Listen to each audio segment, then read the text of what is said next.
জীবনের অজানা সত্য, মনের অন্ধকার কোণ আর মানুষের অনুভূতির গভীর রহস্য সবকিছু নিয়েই আমাদের প্রতিবেদন। আপনি যদি ভাবতে ভালোবাসেন, অনুভব করতে জানেন, তাহলে এই ভিডিওটা আপনার জন্য। আপনাদের সকলকে স্বাগতম হৃদয় মনের হুদিস চ্যানেলে, সঙ্গে আমি বিকাশ নিয়োগী। আজকের বিষয় পুরুষের কল্পনার মনস্তত্ত্ব। ভালোবাসা, কৌতূহল না ভুল, কুৎসিত দিকের আকর্ষণ? আপনি নিশ্চয়ই লক্ষ্য করেছেন, একজন পুরুষ যখন কোনো নারীকে ভালোবাসে, তখন তার মন কেবল অনুভূতির নয়, কল্পনার জগতে ভেসে যায়। কেউ একে লালসা, নিছক মোহ বা নেশা ভাবে, কেউ আবার একে স্বাভাবিক আকর্ষণ বলে মেনে নেয়। কিন্তু এর আসল ব্যাখ্যা লুকিয়ে আছে মানুষের মস্তিষ্কের জৈবিক গঠন, আবেগের কাঠামো আর সমাজের ভুল শিক্ষা ব্যবস্থার মধ্যে। প্রথমত, পুরুষের মস্তিষ্কের দর্শনভিত্তিক প্রতিক্রিয়া। বিজ্ঞান বলে পুরুষের মস্তিষ্ক নারীর তুলনায় দৃশ্যত উত্তেজনায় বেশি সক্রিয় হয়। অর্থাৎ নারীকে দেখে, গলার স্বর শুনে বা তার স্পর্শে অথবা ঘ্রাণের থেকেই আবেগ, আকর্ষণ এবং কল্পনার জন্ম হয়। যে নারীকে সে ভালোবাসে, তার হাসি, চোখ, শরীরের ভাষা সবকিছুই তার মনে ছবি তৈরি করে। এটি এক ধরনের ভিজুয়াল ইন্টিমেসি, যা শুরু হয় মস্তিষ্কে, বাস্তবে নয়। এই কল্পনা যদি ভালোবাসার আবেগের সাথে জড়িত থাকে, তবে তা সম্পূর্ণ স্বাভাবিক। এটি শরীর নয়, সংযোগ ও সান্নিধ্যের আকাঙ্ক্ষা। এটা একটা প্রাকৃতিক জৈবিক তাড়না। দ্বিতীয়ত, মানসিক ঘনিষ্ঠতা ও কল্পনার সীমারেখা।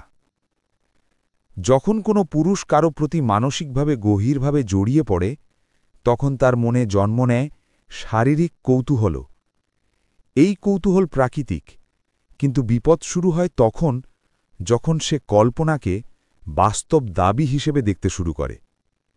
যখন ভালোবাসা থেকে অধিকারবোধে পরিণত হয়, তখন সম্পর্কটি বিপজ্জনক হয়ে ওঠে। বেশিরভাগ যৌন সংহিতার মূল কারণ এখানেই।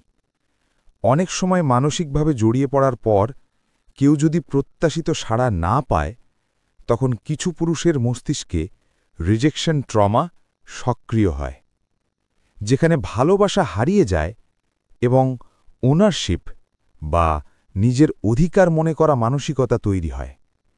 সেখান থেকেই জন্ম নেয় জোরাজুরি, প্রতিশোধ, এমনকি ধর্ষণের মতো অপরাধমূলক প্রবণতা। তাই বোঝা দরকার, মানসিক ঘনিষ্ঠতা কাউকে মালিকানা দেয় না, বরং একটা পরিপূর্ণ দায়িত্ব শেখায়। তৃতীয়ত, সাধারণ সামাজিক শিক্ষা। আমাদের সমাজে বারবার বলা হয়েছে, নারী নরকের দ্বার, নারী থেকে দূরে থাকো, সব নারীকে মায়ের চোখে দেখো।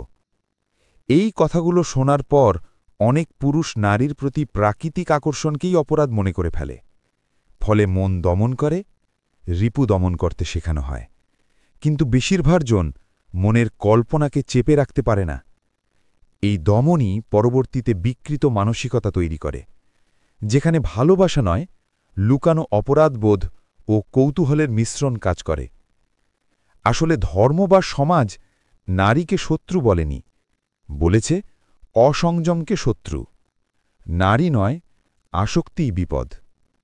নারীকে মায়ের চোখে দেখার উপদেশ আসলে সম্মান শেখানোর প্রতীক, যাতে পুরুষ বুঝতে শেখে প্রত্যেক নারী এক পূর্ণাঙ্গ মানুষ, কোনো কল্পনার ভোগের অবজেক্ট নয়।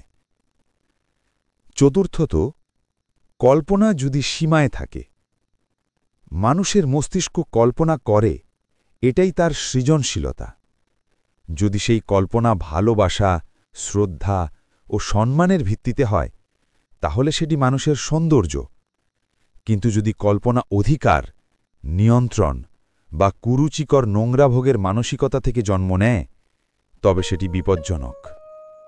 তাই প্রিয় মানুষকে নিয়ে কল্পনা করা ভুল নয়, কিন্তু সেটাকে বাস্তব দাবিতে রূপান্তর করা অপরাধ। ভালোবাসা কখনো পাওয়ার বিষয় নয়, পারস্পরিক বোঝার বিষয়। শেষ কথা, পুরুষের কল্পনার জগতে যেমন আছে ভালোবাসা ও সৃজনশীলতা, তেমনি আছে বিপদের ছায়াও। বুঝে নিতে হবে, প্রতিটি নারী একটি অনুভবের জগৎ, কোনো স্বপ্নের অবজেক্ট নয়। যে পুরুষ এই পার্থক্য বোঝে, সে কখনো বিকৃত পথে যায় না।